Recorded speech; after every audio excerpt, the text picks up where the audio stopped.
welcome back. If you just joined us, you're watching the news at 10 on Channels Television, broadcasting live from Lagos.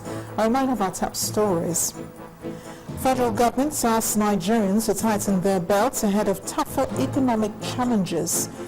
Also proposes new oil benchmark of $73 per barrel. Bomb explodes in a GSM market in Azare, Bauchi state. Over 13 people killed. Tension mounts in Lafia, Nasarawa state following alleged killing of a traditional ruler. And captured U.S. worker Abdul Rahman Kasig reportedly murdered by Islamic State militants.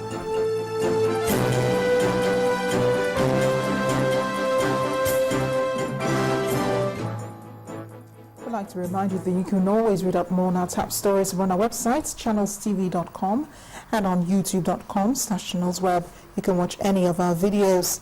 If you're on the move, log on to m.channelstv.com to view us live on your mobile device and download the Channels TV app for Android, iOS, and Windows phones from their respective stores.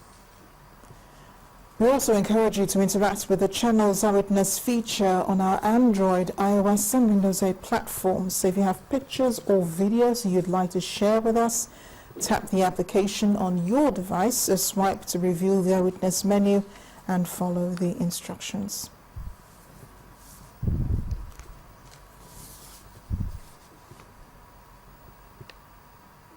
Speaking of which, here are some of the pictures sent in by our Eyewitness reporters. We have this one that was sent in from Ikene in Ogun State, showing potential voters waiting to register for the upcoming general elections in 2015 and also to pick up their permanent voter cards.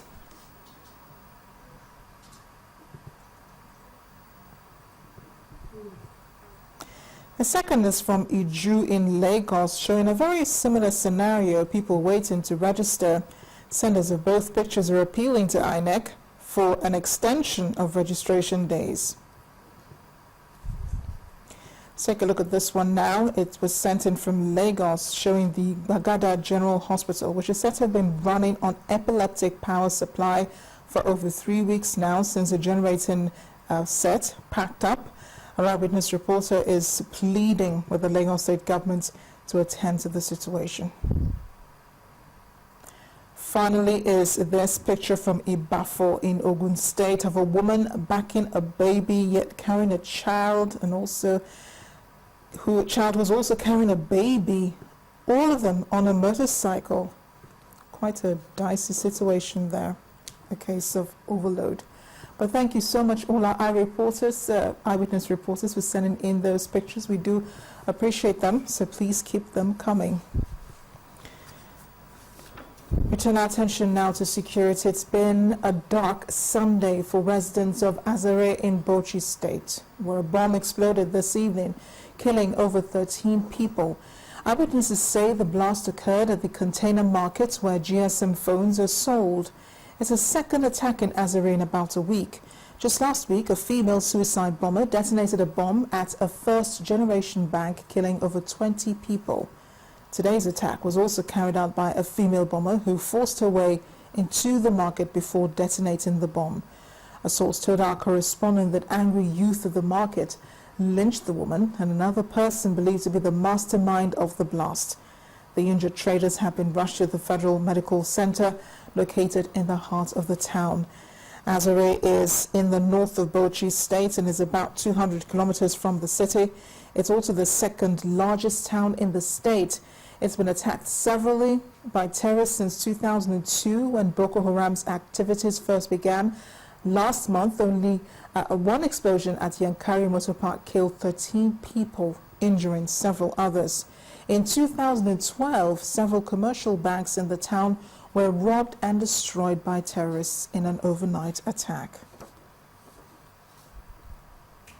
Meanwhile, Lafia in Nasarawa state capital is on high alert following reports of an Ombase militia group making its way towards the town for a retaliatory attack. The security concern follows Saturday night's attack on Alakio by suspected Fulani herdsmen, with unconfirmed reports of the killing of the Ombase traditional ruler, Baba Alakio, among others. Our correspondent tells us that police have mounted roadblocks and surveillance across Lafia town to forestall any further breakdown of law and order. One person has been confirmed dead after his home along Emir Road in the state capital was set ablaze by yet to be identified persons. Police Public Relations Officer Theodore Ugochukwu, who confirmed the Al-Makura attack by herdsmen, has said the police has brought the situation under control. The Ombasi group advancing to Lafia Metropolis, that also had been confirmed. But I will tell you that Lafia Metropolis had been under tension, but the command has actually moved in swiftly to curtail the situation and to make sure that normalcy returns to the state capital. Right now, the number of casualties are not yet fully ascertained. And then on the issue of arrests, no arrests have been so far made. Right now, the situation, I will tell you, is under control. Our men have been fully deployed to these troubled areas to ensure that there is no, to ensure that our people in Lafia and other parts of Nasarawa state move about freely without any problem. Okay, using this medium now, maybe.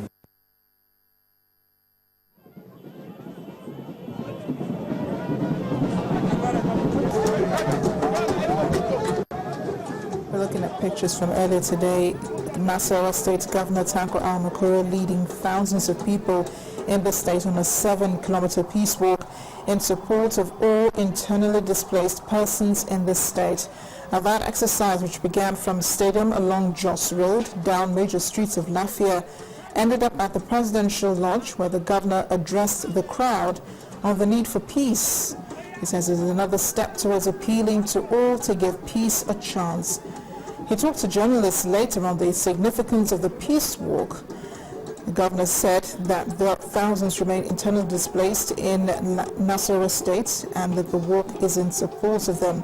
Other activities lined up for the peace exercise, which coincides with the governor's birthday, is a visit to the IDP camps, prisons, where some prisoners were given state pardon, and a visit to the motherless babies' homes.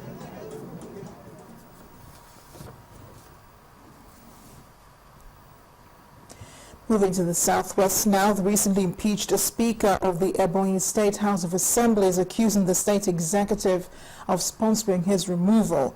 Mr. Chukwuma Wansuku claims that he got on the wrong side of the government because he refused to honor Governor Martins Elechi's bond request, as well as a declared political ambition.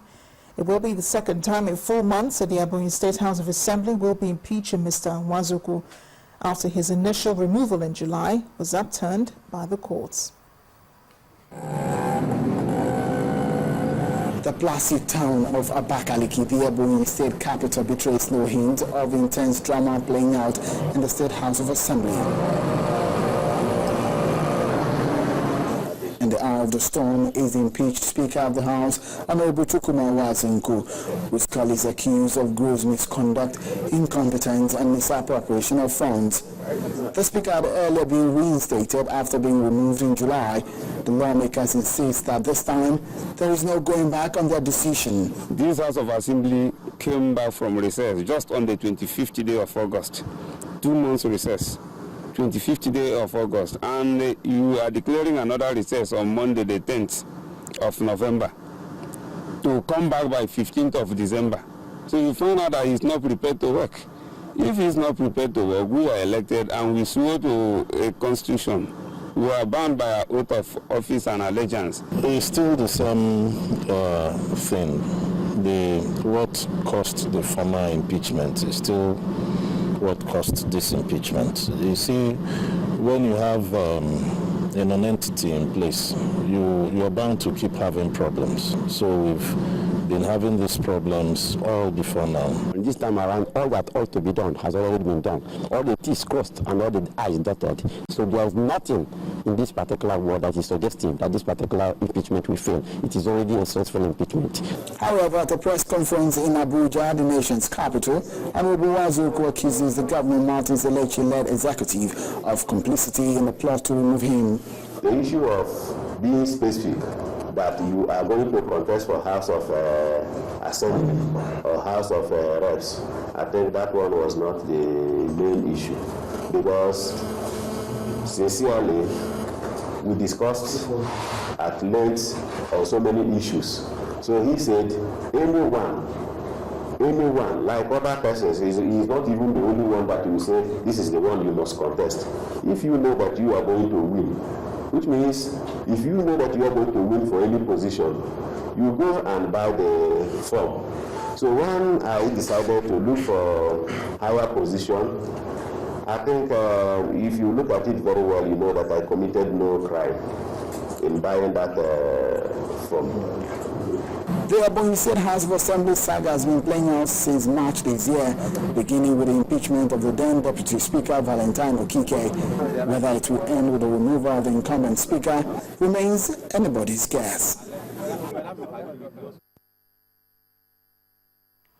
The problem of slow and tedious dispensation of justice with the attendant backlog of cases may soon become history with the introduction of the electronic court system.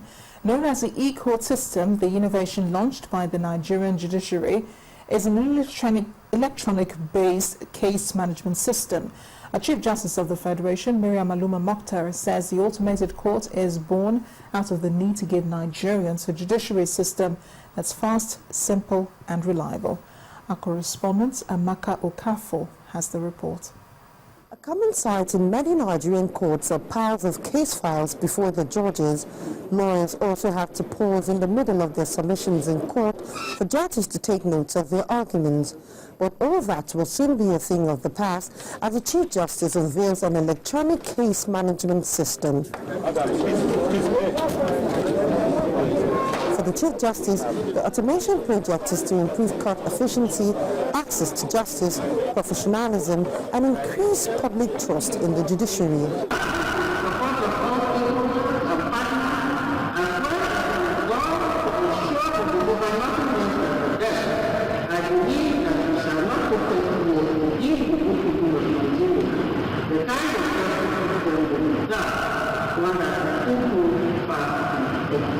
For the chairman of the Judicial Information Technology Committee, the new system is aimed at reducing error in adjudication, improving the public confidence in the judiciary, and encouraging transparency in the system.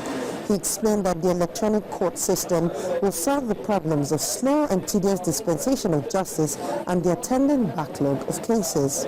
A case management system that will allow cases to be electronically filed from the trial court and move to the Court of Appeal and end up in the Supreme Court.